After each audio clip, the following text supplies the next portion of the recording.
John Fuang once told the story of when he was out meditating in the forest. He'd set up his umbrella tent in the evening, about this time of night, as things were getting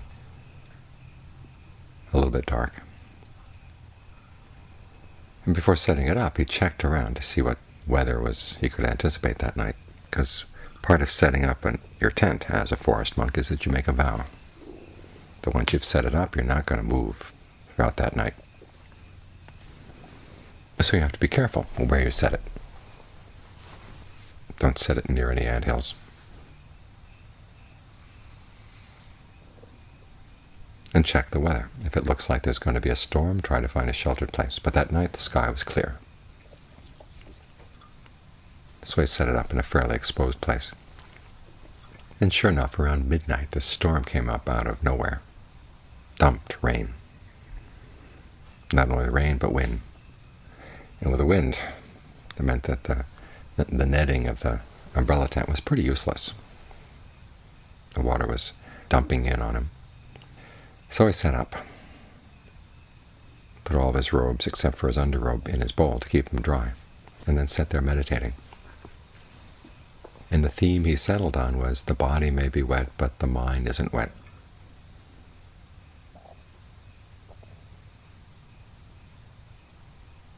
The body isn't wet, but the body may be wet, but the mind isn't wet. He just repeated that self to him. Just repeated that to himself.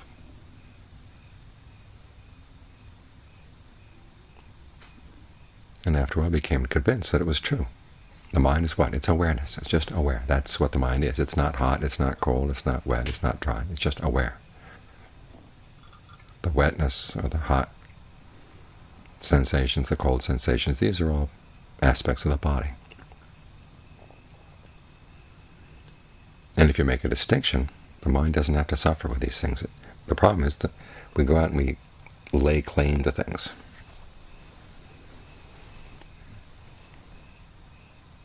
And then when they start getting unpleasant, then it starts seeping into the mind. The mind suffers. So, today the weather was hot. Tomorrow they're promising even hotter weather. And you have the choice. You can lay claim to the sensations of heat and suffer from them, or you can say, it's hot. Not I'm hot, it's hot. Try to keep that sense of distance. Try to maintain your sense of being the observer, just watching things.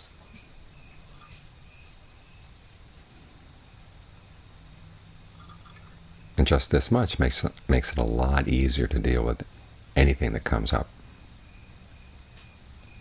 One of John Fuang's students was a woman who had cancer.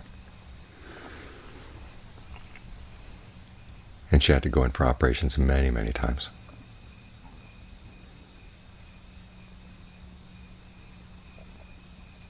First this part had to be cut out, then that part had to be cut out. I visited her one day after she'd had a kidney removed.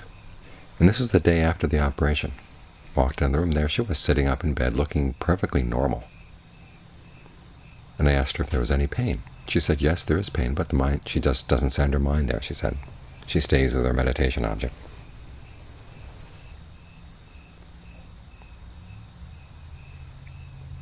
And as long as her mindfulness was strong, her alertness was strong, she didn't have to jump into the pain, get immersed in the pain. The pain didn't have to seep into her mind. And so she was perfectly fine. She looked cheerful. She looked like a normal person. Didn't look like somebody who just had a kidney removed the day before. So this is something the meditation can do for you. It helps create a sense of the observer that's separate from the things that are being observed.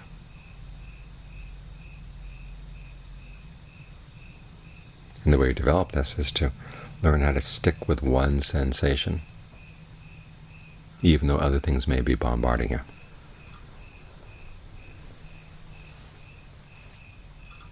Because after all, meditation is something we learn in the midst of a world with all kinds of sensory input coming in all the time. Sounds, sights, smells, tastes, tactile sensations, and ideas. The senses are constantly picking these things up. And we can complain that there's too much noise, or there's too much heat, or too much cold. That we're getting distracted because of these things. Well, there's no place you can go that you're not going to have sensory input. To put you in a place of sensory deprivation, you go crazy. You learn concentration in the midst of what someone once called this buzzing confusion, all the sensory data that's coming in all the time. When you practice concentration, you simply decide you're going to hold on to one sensation, one notion, one idea. And anything else that comes up, you're not going to go there.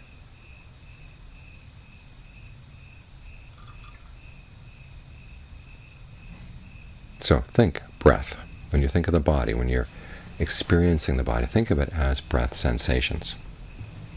That's your primary experience of the body, is the fact that there's energy moving around. If it weren't for the movement of the energy, you wouldn't know any of the other sensations in the body.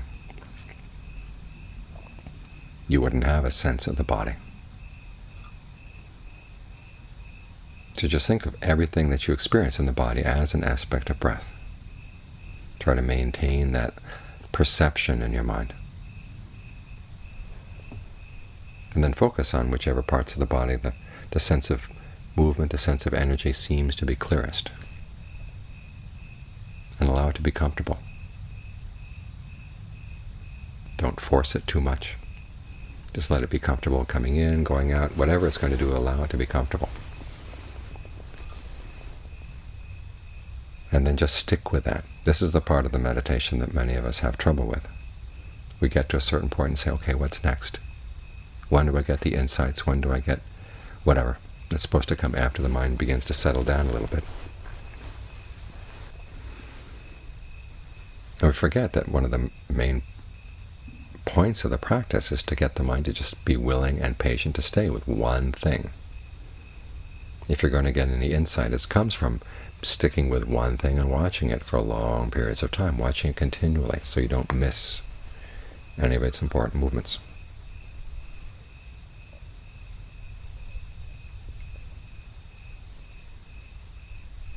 So when the mind begins to settle down and it says, what next? Say, there's no what next, it's just this. Well, how about that? No, there's just this. Stick here, stay here.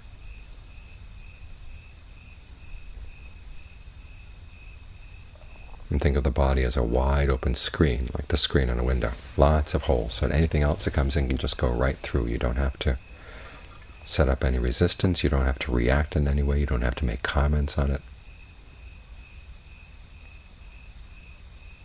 You don't have to catch it to see what it is. Just like a breeze coming through the screen. Sights, sounds, smells, tastes, tactile sensations, ideas, they're just coming through the screen. You stay with the screen and let these other things go through the holes.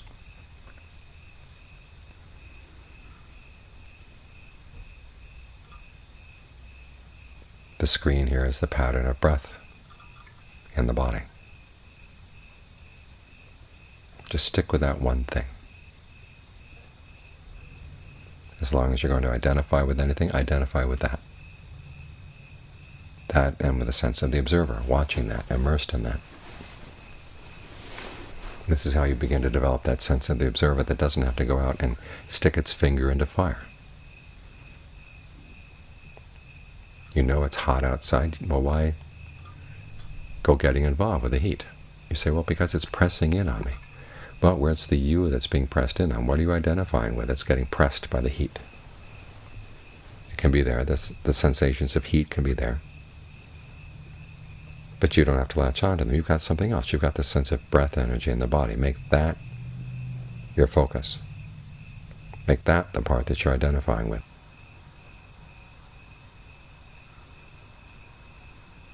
And as for everything else, just let it pass, pass, pass. This is a really crucial step in training the mind.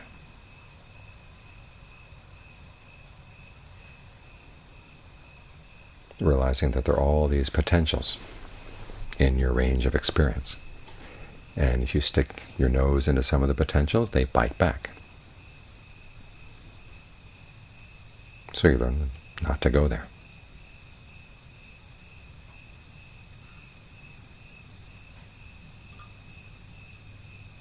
There may be sensations of heat in the body, but you don't have to latch onto them,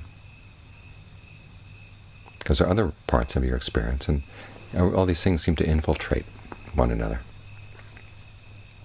The breath is in the same place as the heat, it seems, but actually if you look very carefully, you see breath sensations are one thing, sensations of heat are something else. So just focus on the breathiness, and the heat will take care of itself. You don't have to arrange it, you don't have to adjust it, you don't have to try to get control over it. You don't have to get involved with it in any way. It's not your responsibility. Your responsibility is to develop this sense of the observer that can stay with one thing consistently.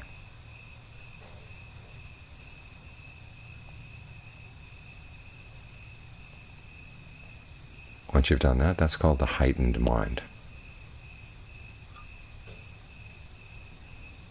The mind that's not a slave to every sensation that comes in. It's in a position where it can choose what to focus on, what to get involved with, and what not. This is called lifting your mind.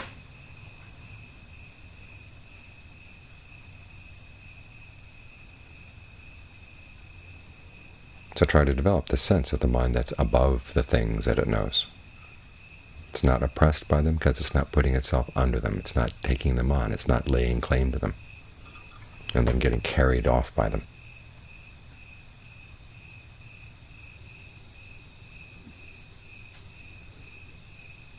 It's a mind that's safe and secure in its own position.